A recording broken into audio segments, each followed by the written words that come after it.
आप सभी को जय मसीह की। प्रभु आप सभी को बहुत आशीष दे कि आप परमेश्वर के वचन को सुनते हैं और मानने की कोशिश करते हैं और इस पर चलने की पूरी इच्छा रखते हैं और कोशिश करते हैं। प्रभु का अनुग्रह आप पर बहुत आयत से हो। और इसी के साथ साथ हम ये आशा भी रखते हैं कि जो वचन, जो रिकॉर्डिंग्स आप लोगों के लिए की जाती है, आप इसको सुनने की पूरी कोशिश करते हैं, क्योंकि इसमें आत्मिक उन्नति है आपकी, और इसमें आप ही का फ़ायदा है, और इसमें आप ही की आत्मा का विकास होगा, क्योंकि आपको नीति वचन के द्वारा बुद्धि, ज्ञान और समझ की बातें सीखने और सुनने के लिए मिलेंगी, और उन पर आप चल भी पाओगे। प्रभु का आत्मा आपसे बात भी करेगा, आप चुनाव भी कर पाओगे।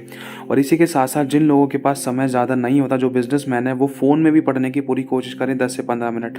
लेकिन अगर आपके पास समय है तो इसको भी सुनने की पूरी कोशिश करें, या फिर अपने घर पे पवित्र बाइबल का नीति वचन एक एक अध्याय तारीख के हिसाब से पढ़ना शुरू करें। तो अब हम शुरू करेंगे। आज 31 दिसंबर, इस साल का आखिरी दिन, और आज नीति वचन 31 अध्याय, और इसकी पहले ऐसे हम पढ़ेंगे। आज आखिरी चैप्टर है नीति वचन का भी।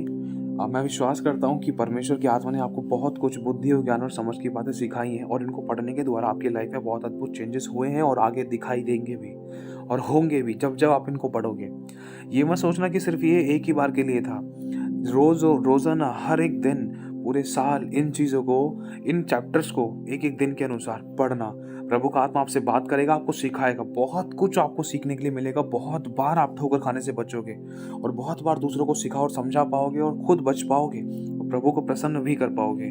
आपको बहुत बार बहुत से लोगों से शिक्षा लेने की जरूरत नहीं पड़ेगी। आपको इन वचनों के द्वारा ही प्रभु का आत्मा याद दिलाएगा, सिखाएगा, समझाएगा, बोलेगा और बतलाएगा, जिससे कि आपको खुदा का आत्मा खुद ही गाइड करेगा। आपको किसी की गाइडेंस की जरूरत नहीं पड़ सकती है, ना ही पड़ेगी, अगर आप खुदा के वचन के साथ अकॉर्डिंग इसके बिल्कुल सही चल रहे हो तो। और ये भी नहीं सोचना है कि हाँ मुझे सब कुछ आता है, क्योंकि प्रभु ने कहा है, प्रभु का वचन कहता है, पौलुस ने कहा है कि देखो, हम सब कुछ करने के बाद भी ये कहें कि प्रभु हमसे तो कुछ भी नहीं बन पड़ा, हम जैसे भी तो हमें ग्रहण कर, हमसे तो कुछ भी नहीं बन पड़ा, हमें तो कुछ नहीं आता, सब कुछ तेरे अनुग्रह से, तेरी दया से हुआ है। अगर तू हाथ ना रखता तो इतनी समझ ना आती, तू हाथ ना रखता तो आज जीवित ना रहता, तेरी दया ना होती तो आज मैं सांस नहीं लेता, है ना। तो आज हम शुरुआत करेंगे। देखो, एक बात कहना चाहता हूँ, आपको पता है कि यीशु मसीह ने हमें क्या क्या कहा है? हमारा और यीशु मसीह का रिश्ता क्या है? हमारे रिश्ते यीशु मसीह के साथ बहुत सारे हैं। एक पिता का भी है, और यीशु मसीह हम यीशु मसीह को पिता कहते हैं, और यीशु मसीह को हम अपना प्रभु कहते हैं, परमेश्वर कहते हैं, छुड़ाने वाला, उद्धार करता, आशीष देने वाला, और आशीषों का सोता, चंगाई का दाता, बहुत कुछ हम यीशु मसीह को कहते हैं, परमेश्वर पिता को कहते हैं, प्रार्थना को सुनने वाला और उद्धार करता, छुड़ाने वाला। और मतलब यीशु मसीह हमारा मित्र भी है, सहकर्मी है, और क्षमादान प्रभु है। और लेकिन एक और रिश्ता है हमारा, इसके अलावा भी बहुत सारे शब्द हैं जिसके द्वारा हम प्रभु यीशु मसीह को पुकारते हैं, जिसके द्वारा हम प्रभु यीशु मसीह को देखते हैं। लेकिन एक शब्द और है, यीशु मसीह हमारा पिता भी है, हमारा पति भी है, हमारा उद्धारकर्ता भी है ना। तो उसमें एक शब्द है पति। यीशु मसीह हमारा पति भी है, चाहे पुरुष है चाहे स्त्री है। ध्यान से समझना, चाहे कोई पुरुष है चाहे कोई स्त्री है, जैसे ही हम यीशु मसीह पर विश्वास करते हैं ना, तो हम उसकी दुल्हन बन जाते हैं, और वो उस पवित्र, निर्दोष, निष्कलंक, निष्पाप, तेजस्वी कलीसिया को लेने आ रहा है। और वो चाहता है कि उसकी दुल्हन के अंदर, मतलब आप और मैं, प्रभु यीशु मसीह की दुल्हन है, और हम उसके बेटा बेटी भी हैं, हम उसके सब कुछ हैं। लेकिन एक शब्द यह भी है, दुल्हन, क्योंकि जैसे दूल्हा अपनी दुल्हन को लेकर जाता है ना, उसी प्रकार से हमारा प्रभु यीशु मसीह, एक उदाहरण दिया गया है, यीशु मसीह हमारा दूल्हा है और हम उसकी दुल्हन है, कलीसिया उसकी दुल्हन है, और इस कलीसिया को वो लेने के लिए आएगा। एक उदाहरण के तौर पर बताया है, ठीक है। ध्यान से समझना कि यीशु मसीह जब आएगा तो वो हमें लेकर जाएगा, किसको? हम उसकी दुल्हन है, दुल्हन को लेकर जाएगा। तो दुल्हन के विषय में एक स्त्री को कैसा होना चाहिए, एक पत्नी को कैसा होना चाहिए, इसलिए तो प्रभु का वचन कहता है कि सुसमाचार सुनाने वालियों की बड़ी सेना हो जाती है, बड़ी भीड़ हो जाती है, बड़ी सेना हो जाती है। देखो, सुसमाचार सुनाने वाली कौन? प्रभु यीशु मसीह ने हमें अपनी दुल्हन कहा है, तो मतलब हमारे से ही कह रहा है प्रभु, आपसे और मुझसे कह रहा है, स्त्रियों से भी, पुरुष से भी, भाइयों से भी, बहनों से भी, प्रभु सबसे कह रहा है। हम सब प्रभु की दृष्टि में एक हैं, है ना। कोई छोटा बड़ा नहीं, कोई अमीर गरीब नहीं, इसमें कोई ऐसी वैसी बात नहीं है। सिर्फ प्रभु हमें एक नज़र से देख रहा है कि हमें एक निष्कलंक, निष्पाप, तेजस्वी, पवित्र कलीसिया, दुल्हन से, जिसको वो लेने आने वाला है। तो हम शुरुआत करेंगे। ये वचन हर एक स्त्री के लिए भी है, हर एक पुरुष के लिए भी है, कि उसका दूल्हा, उस दूल्हे को हम कैसे खुश करें, और उस दूल्हे को हम कैसे भाएं, ताकि जब वो आए तो हमें छोड़कर ना जाए, वरना हमें लेकर जाए, अपनी दुल्हन को लेकर जाए, ताकि उसकी दुल्हन उसके साथ सर्वदा वास करे, और उसकी दुल्हन मतलब तैयार मिले उसको, उसकी दुल्हन के चेहरे पर कोई दाग धब्बे, कोई झुर्री ना हो। दाग धब्बे क्या दिखाते हैं? पाप को, बुराइयों को, कमियों को, घटिया को, समस्याओं को, या फिर कोई बहुत सी दूसरी ऐसी सी बातों को। दाग धब्बे क्या दिखाते हैं? बुराइयों को, हमारे अंदर की कमियों को दिखाते हैं धब्बे। ठीक है, तो प्रभु आज बताना चाहता है, ये आज का वचन है जो हम सभी भाई बहनों के लिए है। ये मत सोचना कि सिर्फ स्त्रियों के लिए ही है, इसलिए ये वाली बात आपको बताई गई है। ठीक है, तो लिखा है लेमुएल राजा के प्रभावशाली वचन जो उसकी माता ने उसे सिखाए कि हे मेरे पुत्र, मेरे निज पुत्र, मेरी मन्नतों के पुत्र, अपना बल स्त्रियों को ना देना। जहां पर स्त्रियों की बात आ रही वहां पर पुरुष भी है, जहां पुरुष की बात आ रही वहां स्त्री भी है, ध्यान रखना। अपना बल स्त्रियों को मत देना। अपना बल मतलब अगर हम देखें, आगे लिखा है ना अपना जीवन उनके वश में कर देना, क्योंकि वे राजाओं का पौरुष खा जाती हैं।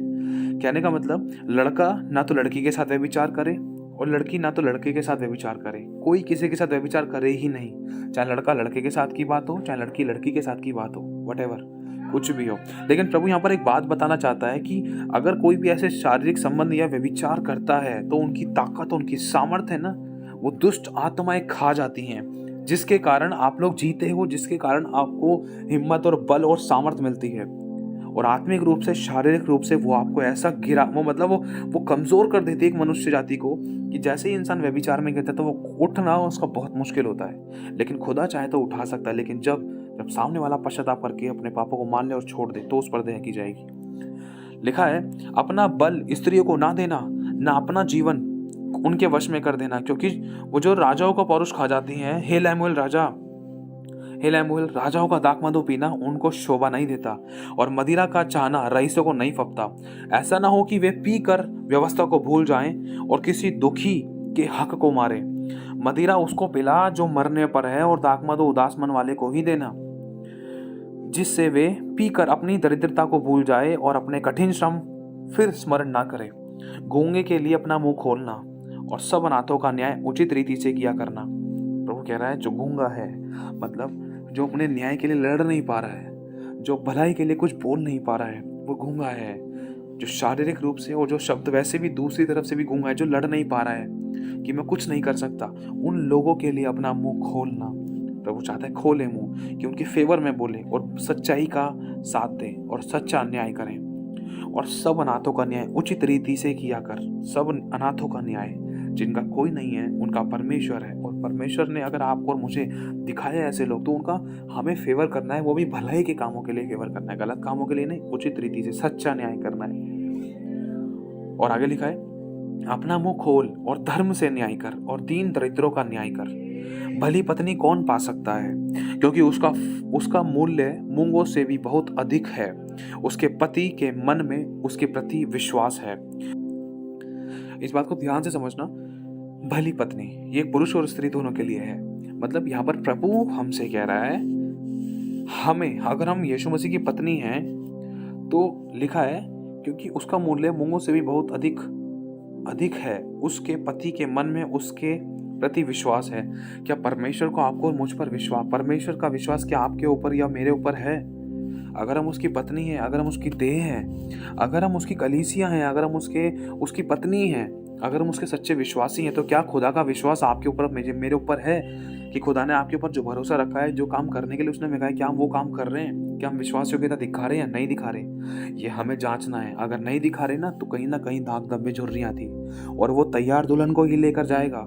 ये वचन सबके लिए है। इसमें मुझे भी करेक्ट करना है, मैं अपने आप से नहीं कर सकता, प्रभु का आत्मा मेरी मदद करेगा, वही आत्मा परमेश्वर का आपकी भी मदद करेगा। लेकिन आज हमें प्रभु का आत्मा सिखाना चाहता है इस आखिरी चैप्टर के द्वारा। लिखा है कि हाँ, और उससे लाभ की घटी नहीं होती, वह अपने जीवन के सारे दिनों में उससे बुरा नहीं वरन भला ही व्यवहार करती है। कहीं हम जैसे जब हमारे को सब कुछ मिलता है तब हम खुदा का धन्यवाद करते हैं, अपने पिता का, अपने पति का धन्यवाद करते हैं। लेकिन जब वो 1 मिनट के लिए, कुछ टाइम के लिए अपना हाथ रोक लेता है या कुछ हमारी प्रार्थना को उत्तर नहीं मिल पाता है, तो क्या हम उससे लड़ते तो नहीं है, बुराई तो नहीं करते हैं, उसकी कमी तो निकालते हैं? कभी तो नहीं निकालते, कहीं उसको धमकी तो नहीं देते, कहीं उसको हम छोड़ के जाने की तो बात तो नहीं करते, कहीं हम आपस में तो नहीं लड़ बैठ जाते? लिखा है वह अपने जीवन के सारे दिनों में उससे बुरा नहीं वरन भलाई व्यवहार करती है। एक पत्नी अपने पति से, जो होने वाला पति है या हो चुका पति है, एक भला व्यवहार करती है। हमने बैप्टिज्म लिया है और यीशु मसीह हमें लेने आने वाला है, हम उसकी दुल्हन है और उस दुल्हन के रूप में वो हमें देखता है कि जिसको वो बादलों में लेने आने वाला है। तो क्या उसको हमारे अंदर ये फल दिखाई दे रहे हैं, ये गुण दिखाई दे रहे हैं कि हम उसके साथ हमेशा, हर पल, हर क्षण में, चाहे वो दे ना दे तो भी वो हमारा परमेश्वर, तो भी हमारा वो पति है, तो भी वो हम उसके साथ विश्वास योग्य हैं, तो भी हम उसके साथ क्या अच्छा व्यवहार कर रहे हैं या नहीं कर रहे हैं, आज हमें जांचने की जरूरत है। लिखा है, वह ऊन और सन ढूंढ ढूंढ कर अपने हाथों से प्रसन्नता के साथ काम करती है। वह व्यापार के जहाजों की नाई अपने भोजन वस्तु दूर से मंगवाती है। मतलब बहुत सारी गहरी गहरी बातें हैं और भी बहुत सारी, लेकिन शॉर्ट में चलेंगे फिलहाल हम, जितना प्रभु का आत्मा जैसे जैसे अगुवाई करता है शॉर्ट में। वह व्यापार के जहाजों की नाई अपनी भोजन वस्तु दूर से मंगवाती है। व्यापार के जो जहाज है, मतलब अपने हिस्से का जो काम है स्त्री का, क्या आज आप और मैं अपने हिस्से का काम करते हैं? क्या काम करना है हमारे? क्या हम वचनों को शेयर करते हैं, सुसमाचार सुनाते हैं, प्रभु के लोगों को बचाते हैं, उद्धार के लिए किसी के लिए हम कारण बन रहे हैं, परमेश्वर के लोगों को हम मतलब परमेश्वर के लिए हम लोगों को बचा रहे हैं, आत्माएं बचा रहे हैं, या हम दूर जा जाकर, जैसे लिखा है, वह व्यापार के लिए जहाजों की नाई अपनी भोजन वस्तु दूर से मंगवाती है। मतलब इसमें एक बात कहना चाहता है परमेश्वर का वचन, देखो लिखा है, वह रात ही को उठ बैठती है। क्या, क्यों बैठती है? हर चीज का एक कारण है, वो क्यों बैठती है।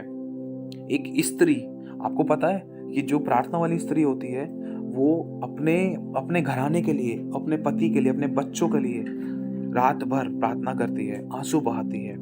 और अगर हम सच में यीशु मसीह की वो स्त्री हैं जिसको यीशु मसीह दोबारा बादलों में लेने आने वाला है, तो क्या हम प्रभु यीशु मसीह के लिए, उन लोगों के लिए उन लोगों की आत्माओं को बचाने के लिए क्या आंसू बहा रहे हैं जिनको अब तक हमने सुसमाचार सुनाया है? देखो, सबसे बड़ा धन मनुष्य का प्राण है। यहाँ पर लिखा है, वह व्यापार के जहाजों की नई अपने भोजन वस्तु दूर से मंगवाती है। दूर दूर से लोगों को इकट्ठा करना और प्रभु का वचन वहां तक पहुंचाना, शेयर करना, खुद लंबे पांव दूर दूर तक जाना। क्या हम ऐसा परिश्रम करने की कोशिश करते हैं? क्या खुदा के लिए हमने कदम बढ़ाया अपने घर से दूर बाहर सुसमाचार सुनाने के लिए? या फिर रात को हमने कभी इन लोगों के लिए प्रार्थना करी जिनको वचन सुनाया, या फिर वचन ही नहीं सुनाया हमने? तो लिखा है, वह रात ही को उठ बैठती है और अपने घराने को भोजन खिलाती है और अपनी लड़कियों को अलग अलग काम देती है। मतलब ये सब बहुत कुछ है ना, आत्मिक बात भी है, कुछ शारीरिक बात भी है। लिखा है, वह रात ही को उठ बैठती है। वो ऐसे ही नहीं बैठती है, वो खुदा को पहला स्थान देती है, और पहला स्थान देने के साथ साथ अपने घराने को शारीरिक और आत्मिक भोजन खिलाती है। मतलब आपका और मेरा घराना कौन है? हम सब लोग मसीह भाई बहन, हम सब आपका एक दूसरे का घराना है ना। एक परमेश्वर के याजक का घराना उसकी कलीसिया है, और वो अपनी कलीसिया को अच्छा खाना खिलाने के लिए खुदा के साथ संगति करता है। जब उसको अच्छा गुप्त मन्ना मिलता है, गुप्त रेवलेशन, प्रकाशन मिलते हैं, तो वही प्रकाशन सुबह जैसे ही समय मिलता है, जैसे ही कलीसिया के अंदर वो बांटने के लिए आता है, तो उस भोजन से उनको तृप्त करता है। हम क्या कर रहे हैं? लिखा है, और अपनी लड़कियों को अलग अलग काम देती है। प्रभु के जो सेवक है, प्रभु के जो याजक है, वो अपने शिक्षक को, अपने छोटे छोटे अपने बच्चों को, अपने विश्वासियों को नए नए काम देते हैं और अपनी जिम्मेदारी को पूरी तरीके से निभाती है। स्त्री, क्या हम अपनी जिम्मेदारी को निभा रहे हैं? क्या हम अपनी विश्वास योग्यता दिखा रहे हैं? खुदा ने हमारे पर भरोसा रखा है। आगे लिखा है, वह किसी खेत के विषय में सोच विचार करती है। खेत क्या दिखाता है? परमेश्वर का राज्य। वो सोच विचार करती है कि प्रभु, मुझे तेरा राज्य बढ़ाना, चेले तैयार करने, कलीसियां स्थापित करनी, जैसे पौलुस ने करी थी, कभी यहाँ कलीसिया कभी वहां कलीसिया, ताकि लोगों का उद्धार हो। और उसे मोल ले लेती है और अपने परिश्रम के फल से दाख की बारी लगाती है। खुद परिश्रम करती है, किसी की भेड़ें नहीं चुरा कर इकट्ठी करती, खुद परिश्रम करती है, खुद आंसू बहाती है, रात रात भर आंसू बहाती है, वचन सुनाती है, दूसरों को वचन सुनाने जाती, दूर दूर शहर विशहर में, जगह जगह, कभी हॉस्पिटल्स में, कभी कहाँ। एक स्त्री जो अपने पति के लिए तैयार होना चाहती है, जो चाहती कि मेरा पति मुझे ग्रहण करे, मेरे दाग धब्बे झुर्री हटाए जाएं और मैं बिल्कुल उसके दृश्य में निष्कलंक, निष्पाप, तेजस्वी, पवित्र कलीसिया बनकर खड़ी हो जाऊं, और जो आत्मा मेरे हाथों में सौंपी है उनको भी निष्कलंक, तेजस्वी, पवित्र बनाकर खड़ा करूं। तो वो जाती है, सुसमाचार सुनाती है, उनके लिए आंसू बहाती है, उनको लेकर आती है, प्रभु के भवन को नए सिरे से बनाना शुरू करती है। ये नहीं कि किसी की यहाँ से भेड़ चुरा ली, किसी की वहां से चुरा ली, फिर उसके बाद यहाँ पर कलीसिया स्टार्ट कर दी, नहीं, अपना ही कोई बोर्ड बना लिया, नहीं। बहुत ईमानदार है, वफादार है ना एक स्त्री प्रभु यीशु मसीह की। लिखा है, वह अपनी कटी को बल के फेटे से कसती है और अपनी बाहों को दृढ़ बनाती है। वचन से अपने घुटनों को, अपने सर को, अपने मन और विचारों को, अपने कामों को और अपनी बाहों को मजबूत करती है परमेश्वर के वचन से। वो एक भरोसा रखती है, परमेश्वर पे भरोसा रखती है। लिखा है उसका वचन हमारी शहरपनाह को मजबूत करता है, उसका आत्मा हमारी बाहों को दृढ़ करता है। वह परख लेती है कि मेरा व्यापार लाभदायक है या फिर रात को और लिखा है रात को उसका दिया नहीं बुझता। अब दिया तो जब ही जला रहेगा जब दिए में तेल होगा, और तेल के लिए क्रूस उठाना पड़ता है। क्रूस उठाने का मतलब है अपने लिए मरना, अपनी अभिलाषाओं को मारना। और लेकिन आज हमें सोने से फुर्सत नहीं है। देखो ये गलतियां मुझसे भी, हम सभी से हुई हैं, हम जानते हैं, लेकिन आज एक खुदा नई शुरुआत करना चाहता है। ये हमारे दागते पे झुर्रियां प्रकट कर रहा है खुदा इन वचनों के द्वारा। ये तो प्रभु डायरेक्ट बता रहा है, प्रभु की आत्मा के द्वारा। सच में खुदा तेरा बहुत शुक्रिया, जो मेरे अंदर के दाग दबे झुर्री थे वो खत्म होने जा रहे हैं आज इस आखिरी दिन के अंदर। मैं बहुत शुक्रिया अदा करता हूँ पिता आपका। लिखा है वह परख लेती है कि मेरा व्यापार लाभदायक है और रात को उसका दिया नहीं बुझता, क्योंकि वो रात को भी जागृत रहती है, अंधकार में वो चमकती है, प्रार्थना वाली लेडी है। क्या हमारा जीवन प्रार्थना का है? यीशु मसीह जब बादलों में लेने के लिए आएगा, कैसी कलीसिया को लेने के लिए आएगा? यीशु मसीह कहता है सो जागते रहो कि तुम परीक्षा में ना पड़ो। तुम जागते रहो क्योंकि तुम्हें नहीं मालूम है कि तुम्हारा प्रभु कब आएगा। जो सोता है वो खोता है, जो जागता है वो पाता है। इसलिए प्रभु कहता है कि मैं चोर के समान आऊंगा। किसके लिए चोर के समान आएगा? जो जागृत है उनके लिए नहीं आएगा। जागृत है जो, उनको तो पता है कौन सा जागृत होना, आत्मा में और शारीरिक रूप में अब अपने हिस्से का काम करके आत्मा में जागृत रहना है। कैसे? इन चिन्हों को देखकर जब तुम पता लगा लो कि हाँ ऐसी ऐसी घटनाएं हो रही हैं, ये सब हो रहा है, तो मेरा वो अंत की शुरुआत होगी। उस समय अंत ना होगा, लेकिन मेरा आना निकट होगा। बहुत सारी चीजें बोली हैं प्रभु ने मत्ती 24 के अंदर। लिखा है कि वह अटेरन में हाथ लगाती है और चरखा पकड़ती है, मतलब अपने हिस्से का काम करती है, किसी के ऊपर बोझ नहीं बनती है, अपने हिस्से का काम खुद कर रही है, अपने हिस्से की सेवा खुद कर रही है, अपनी घर की जिम्मेदारी को निभा रही है, अपने बाहर के कामकाज को पूरा कर रही है, परमेश्वर के को पहला स्थान देते हुए सब कुछ अच्छे से कर रही है। आज हम क्या कर रहे हैं? घर की जिम्मेदारी हमसे अच्छे से नहीं निभा जाती, परमेश्वर की सेवा को कैसे करेंगे? ये मेरे लिए भी, हम सभी के लिए है। हमें परमेश्वर करेक्ट करना चाहता है आज। लिखा है वह दीन मनुष्य के लिए मुट्ठी को खोलती है। क्या हम दीन दरिद्र लोगों पर अनुग्रह कर रहे हैं? क्या उनको कुछ खिलाने पिलाने की कोशिश करते हैं? क्या उनको हम वचन दे रहे हैं? सबसे जरूरी बात। और दरिद्रों के संभालने के लिए उनको हाथ बढ़ाती है। एक दरिद्र व्यक्ति जिनका कोई नहीं है, जो सबके त्यागे गए, घृणित ठहरे हैं, दुख और समस्या और कलेशों में दबे हुए थे, क्या उनके लिए हम अपना हाथ बढ़ाते हैं? उनको अपने हाथों से हिम्मत देकर उनको खड़ा करते हैं प्रभु के वचन के द्वारा। प्रभु पूछ रहा है आज, तूने तो उद्धार पा ली, क्या तूने उद्धार का कारण बना? किसी को सुनाया? अगर सुनाया तो क्या तूने उनके लिए आंसू बहाए? क्या तूने उनके लिए प्रार्थना की वो मेरे पास आए? आंसू बहाए रात रात भर। लिखा है इसका दिया कभी नहीं बुझता। अब इसका दिया जला रहता है। दिया तो जब ही जलेगा जब उसके अंदर अभिषेक होगा। आज हमारे अंदर अभिषेक है, जब ही तो पता चलेगा कि हम दूसरों के लिए प्रार्थना कर रहे हैं, नहीं कर रहे हैं। अगर कर रहे हैं तो कहीं ना कहीं अभिषेक काम कर रहा है। शुरुआत है, चाहे थोड़ा ही है, लेकिन है, काम कर रहा है। लेकिन अगर बिल्कुल प्रार्थना नहीं कर रहे हैं किसी के लिए, बिल्कुल कदम नहीं बढ़ा रहे हैं खुदा के काम के लिए, बिल्कुल घर से नहीं निकल रहे सुसमाचार के लिए, तो ध्यान रखना अभिषेक नहीं है। और खुदा कैसी कलीसिया को लेने आ रहा है आप जान चुके हो। लिखा है वह अपने घराने के लिए हिम से नहीं डरती, क्योंकि उसके घर के सब लोग लाल कपड़े पहनते हैं। मतलब ये कह रही है, मतलब प्रभु का वचन कह रहा है, एक स्त्री जो प्रभु की देह है, देह मतलब एक पुरुष की देह कौन है? उसकी स्त्री है। जैसे आदम की देह हवा है ना? तो उसी प्रकार से यीशु मसीह हमारा सर है और हम उसकी देह हैं और हम उसकी कलीसिया हैं, और यीशु मसीह हमारा दूल्हा है और हम यीशु मसीह के दुल्हन हैं। हम सभी यीशु मसीह के दुल्हन हैं। लेकिन एक बात प्रभु कहना चाहता है यहाँ पर। लिखा है वह अपने घराने के लिए हिम से नहीं डरती। जो प्रभु के लोग हैं ना, वो किसी प्रकार के दुखों से, तकलीफों से, कमी से, घटी से, बीमारी से, परेशानी से नहीं डर सकता। अगर डर है तो फिर भी उनसे लड़ने की हिम्मत और सामर्थ्य रखता है और भरोसा दृढ़ करता है, क्योंकि यहोवा मेरे साथ है। क्यों? क्योंकि वो जान चुकी है, क्योंकि वो एक विश्वासी जान चुका है कि मेरे साथ मेरे छुड़ाने वाला जीवित है, तो ये कोरोना या बीमारी, लड़ाई, दंगा, समस्या कुछ मेरा कुछ नहीं बिगाड़ सकती, यदि मैं खुदा के साथ सही चल रहा हूं तो। लिखा है क्योंकि उसके घर के सब लोग लाल कपड़े पहनते हैं। लाल कपड़े, लाल रंग क्या दिखाता है? लाल यीशु के लहू को दिखाता है। और वस्त्र किसे दिखाते हैं? वस्त्र, कपड़े। अब एक बात बताओ कि किसी प्रकार की विपत्ति से कोई कपड़े बचा लेंगे? इनका मतलब आत्मिक है। आत्मिक देह, आत्मिक वस्त्र, महिमा की देह, एक रक्षा और सुरक्षा के वस्त्र, जैसा हम इफिसियों की 6 अध्याय में पढ़ते हैं। क्योंकि उसके घर के सब लोग लाल कपड़े पहनते हैं। लाल कपड़े पहनते हैं। लाल खतरे की घंटी भी होती है, किसके लिए? शैतान के लिए। लेकिन लाल तो हमारी रक्षा सुरक्षा की घंटी है।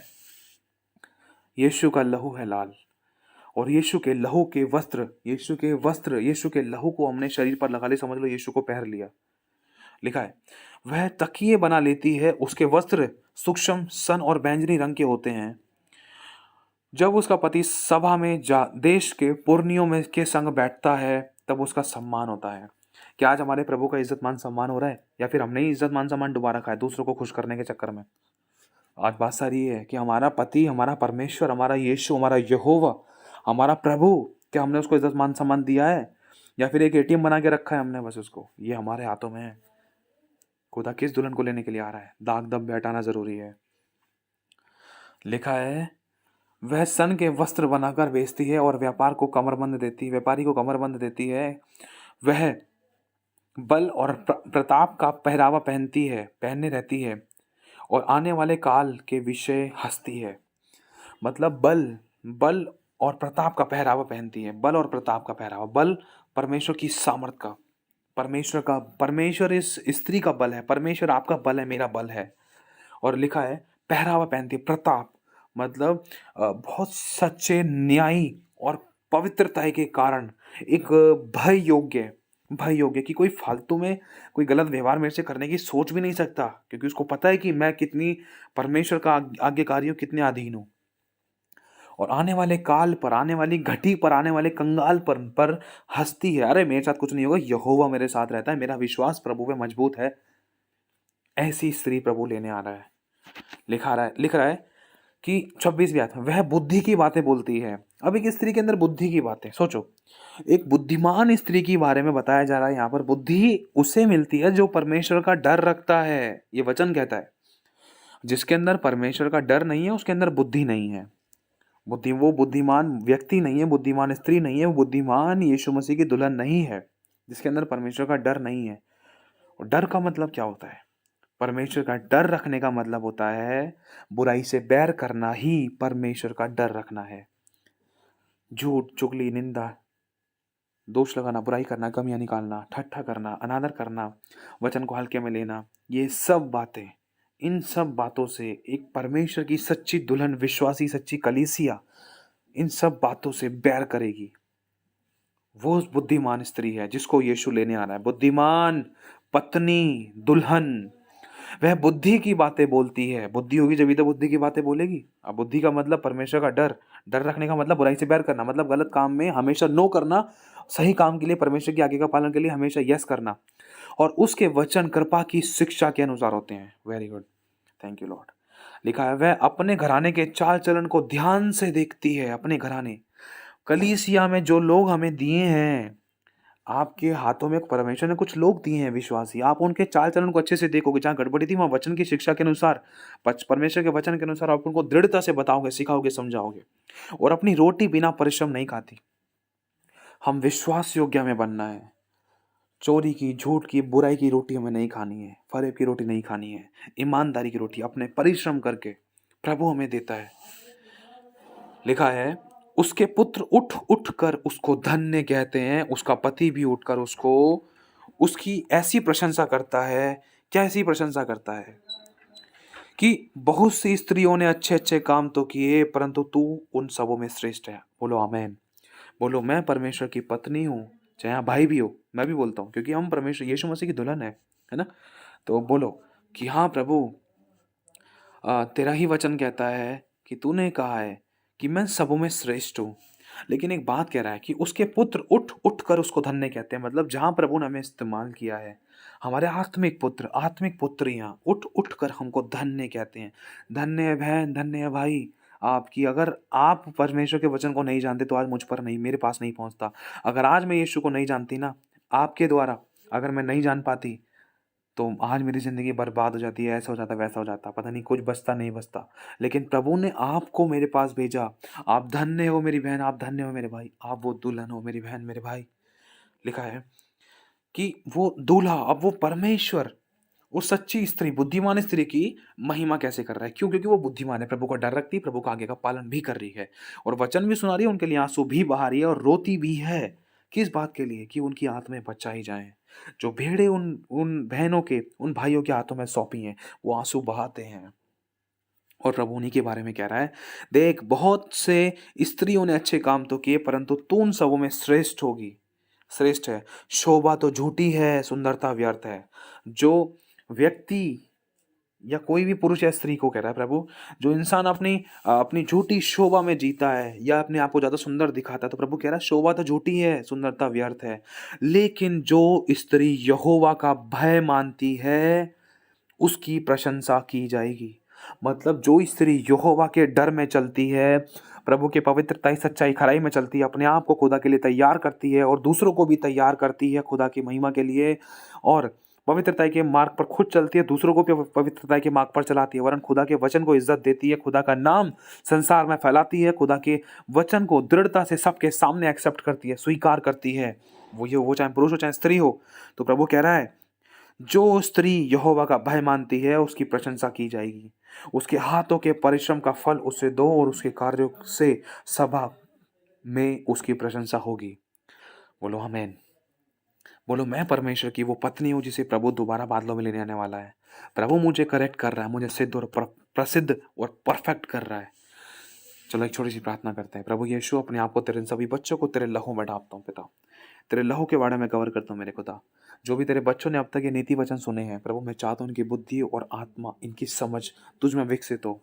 बुद्धि का आत्मा, ज्ञान का आत्मा, समझ का आत्मा, पराक्रम का आत्मा, युक्ति का आत्मा, परमेश्वर की भय की आत्मा इन पर और मुझ पर, मेरे परिवार पर, मेरे घराने पर और इन सभी घरानों पर जो ये सुन रहे हैं, इन पर ठहरी रहे खुदा। इनको चलने फिरने, दौड़ने भागने में कभी कोई रोक टोक ना होने पाए। तेरी बुद्धि की बातें इनको याद आएँ, तेरी समझ की बातें इनको समझाएं, तेरे ज्ञान की बातों से शिक्षा पाएं, कब ताकि कभी फटकने, झटकने, पटकने से बच जाएं खुदावन, शैतान के हाथों में आने से बच जाएं, वरन शैतान के सर को ऊंच लें। तेरा धन्यवाद देते हैं। आगे का समय आपके हाथों में सौंपते हैं प्रभु यीशु नासरी के नाम में इस दुआ को मांगते हैं। आमीन, आमीन, आमीन। प्रभु बहुत आशीष दे मेरी बहन, मेरे भाई आपको। हमें वो तैयार दुल्हन बनना है, परफेक्ट मैं भी नहीं हूँ। आज भी हम उस सिद्धता की तरफ दौड़ने की कोशिश करते हैं कि प्रभु में सिद्ध बनाए और हम सिद्ध होते जाएं। तो एक बात कहना चाहता हूँ, नीति वचन पढ़ना मत छोड़ना, रोज़ाना एक चैप्टर ज़रूर पढ़ना। प्रभु आशीष दे आप सभी को। अपनी तरफ से पूरी कोशिश करना, रोज़ाना एक चैप्टर, सुबह नहीं तो शाम को पढ़ लिया, या कोई वचन ज़रूर पढ़ने की कोशिश करना। वैसे मोस्टली कोशिश यही करना कि नीति वचन पढ़ लो, ये बहुत अच्छा रहेगा। तो आशीष दे आप सभी को। जय मसीह की।